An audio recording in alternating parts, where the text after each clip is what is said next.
En Mauritanie, le ministre des Affaires étrangères, Mohamed Salem Ould Merzouk, a reçu le 6 août 2025 l'ambassadeur d'Égypte, Ahmad Taye. Au cœur de leurs échanges, le renforcement des relations bilatérales, notamment à travers les résultats du comité conjoint et la récente visite du chef de la diplomatie égyptienne en Mauritanie. Les deux parties ont souligné l'importance de la deuxième édition du comité commun, élargi la coopération dans tous les domaines, tout en réaffirmant leur convergence sur les sujets régionaux majeurs. En 2024, les rapports entre l'Égypte et la Mauritanie ont été marqués par une volonté de renforcement de la coopération bilatérale dans divers secteurs, notamment les investissements, l'enseignement supérieur ou encore l'administration territoriale. Des accords ont été signés pour faciliter ces échanges et un forum économique conjoint a été créé pour réunir les opérateurs publics et privés des deux pays.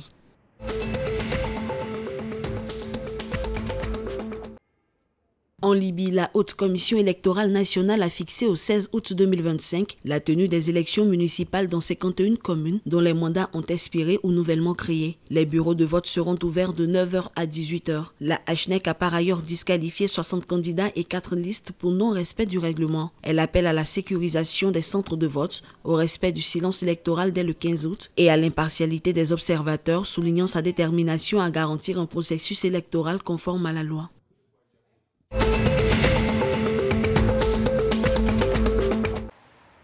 En Tunisie, l'inflation a légèrement reculé à 5,3% en juillet 2025 contre 5,4% en juin, selon l'Institut national de la statistique. Ce repli s'explique par la baisse des prix des huiles alimentaires, moins 22,9% et des œufs, moins 4,7% malgré la flambée des légumes frais, plus 25,3% et des viandes ovines, plus 19,1%. L'inflation sous-jacente grimpe à 5,6%, tandis que les prix à la consommation progressent de 0,3% sur un mois, tiré par la hausse des services hôteliers, plus 6% et des produits pharmaceutiques, plus 1,3%.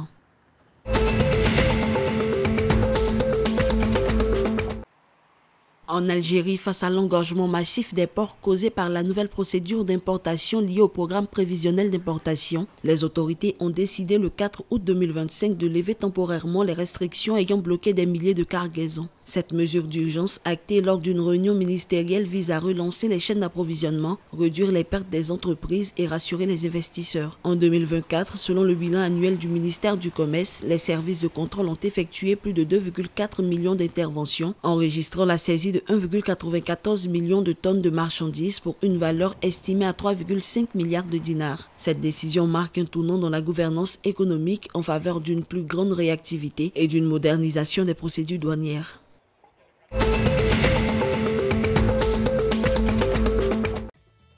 La phase finale du championnat d'Afrique des Nations 2024 bat son plein depuis le 2 août 2025. Cette compétition réservée aux équipes nationales composée uniquement de joueurs évoluant dans leur championnat local se déroule dans 3 pays d'Afrique de l'Est, notamment le Kenya, la Tanzanie et l'Ouganda avec 19 équipes. Dans un contexte de révalorisation qui vise à renforcer l'attractivité du tournoi et valoriser les joueurs locaux, la CAF a rehaussé de 32% la dotation financière du championnat d'Afrique des Nations, portant le prize money total à 10,4 millions de $.